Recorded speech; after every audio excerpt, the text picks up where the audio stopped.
To be honest, it didn't even start out of boredom, but rather out of habit. Living in the US, you quickly get used to the fact that social media is not just a place to post photos of cats or recipes. It's like an extension of everyday communication. You can write to a stranger as easily as you can chat with a cashier at Target or a barista at Starbucks. And so, after another long day at work for my husband, when he was once again delayed on a project, I sat on the couch, scrolling through my feed and responding to random comments under some meme. Nothing special. Just an evening ritual to feel that the world around me was moving in some way. Then he appeared in the comments. At first glance, he seemed like a typical American guy. Confident, slightly cocky, with a sense of humor that could make even a tired woman, constantly torn between home, children, and endless chores, chuckle. We exchanged a couple of jokes. I didn't even pay attention to his profile. I just replied automatically, as I do hundreds of times. But he kept going. He wrote as if he knew that I was the one who would appreciate his irony. It was strangely pleasant.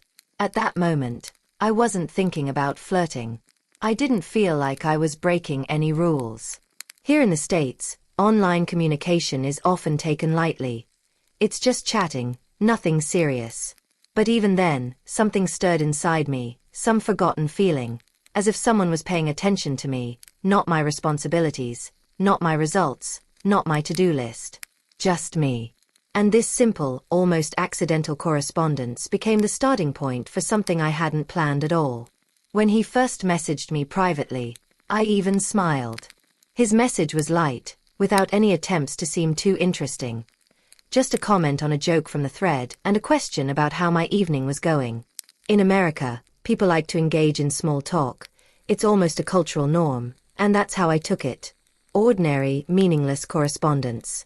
We started exchanging short phrases, memes, and observations about the weather and life. He lived in a neighboring state, worked a lot, and as it turned out, also often felt lonely in the evenings.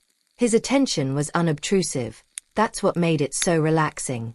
He didn't pressure me, didn't make demands, didn't ask overly personal questions. He was just there when my husband went back to his office with his laptop and I was left alone in the living room, listening to the ticking of the clock getting louder every evening. His messages seemed harmless, like a cup of coffee to go, easy to pick up, easy to drink, easy to forget.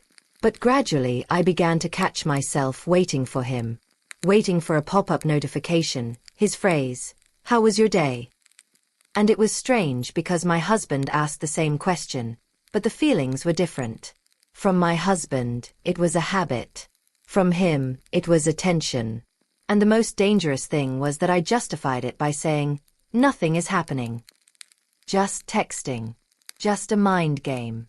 Just a small, pleasant distraction from the routine. At the time, I didn't understand how quickly such harmless messages could turn into something more. But I already felt that the thread we had stretched between us was getting stronger. The longer we corresponded, the more I was drawn to him. It wasn't a sudden interest or instant infatuation. It was a quiet, gradually growing attraction. He knew how to listen. He knew how to ask questions in a way that made me want to answer. And the strangest thing was that I didn't have to pretend. I told him about my fatigue, about how life had become routine, how I sometimes felt invisible. And he didn't respond with a trite, hang in there, but with something warm and genuine, as if he understood every word I wrote. He was attentive. He was the kind of American man who knows how to give compliments in a way that makes you feel comfortable accepting them. He always noticed when I disappeared for a couple of hours and asked if everything was okay. And I caught myself enjoying the fact that someone was keeping track of my disappearances. My husband had long since stopped noticing such little things. Not because he was bad, but because he was bogged down in duties, responsibilities, and the eternal race for stability. Gradually, our conversations became deeper. We discussed dreams, plans, and personal experiences. He shared his failures and hopes, and that brought us closer together. It seemed to me that a space had formed between us that no one else had access to. Not my husband, not my friends, not my family. And the more we talked, the more he captivated me. I began to compare our conversations with the conversations at home, The comparison was almost unfair. With him, I felt alive, vibrant, interesting. At home, I felt tired, irritable, and constrained by my responsibilities.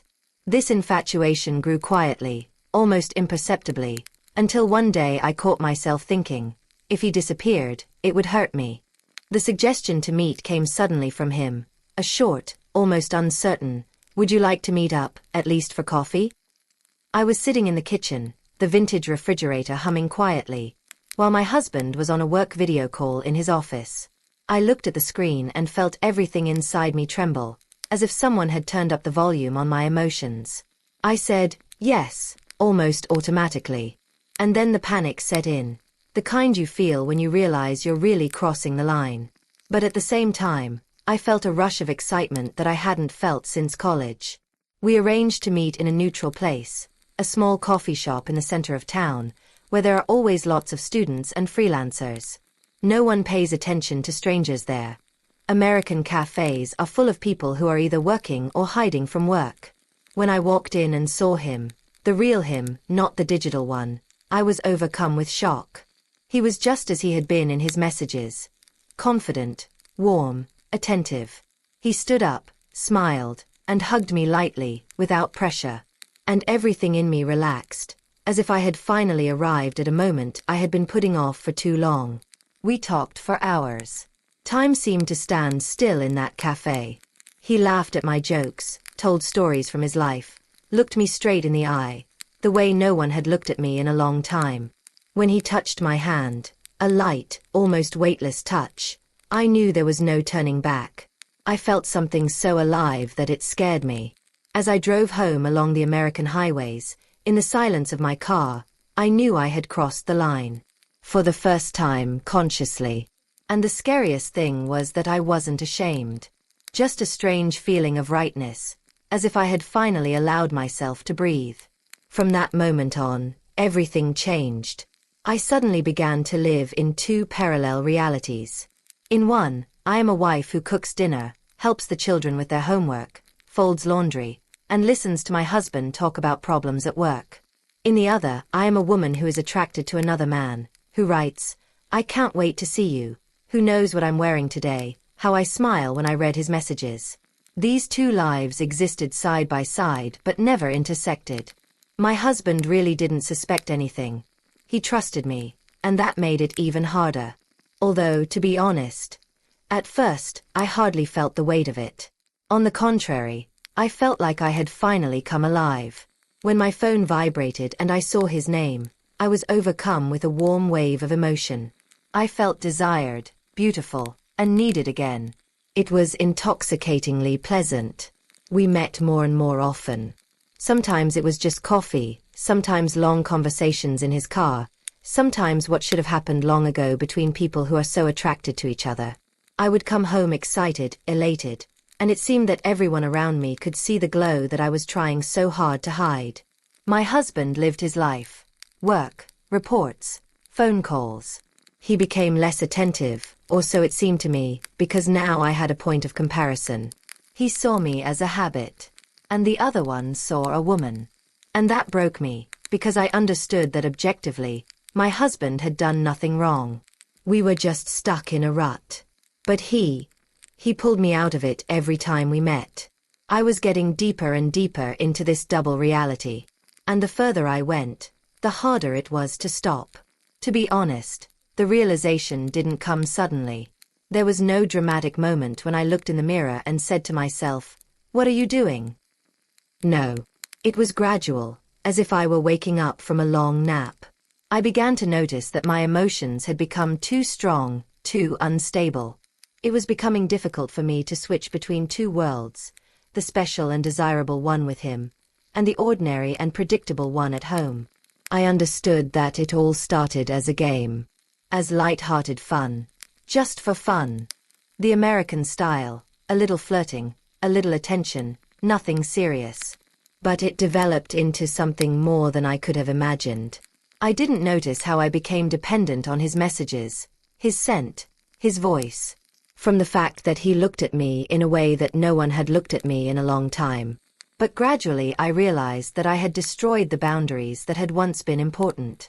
That my husband, despite his busy schedule, had always been there for me. That I could have talked, asked, explained, but I chose the path of silence and secrecy.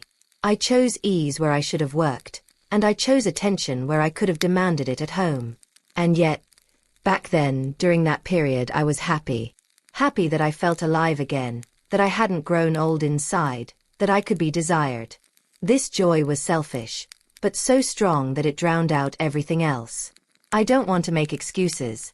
It was my story, my mistakes, my choices. And it started with a small step. With online flirting that seemed innocent. But it became a part of my life that changed me forever.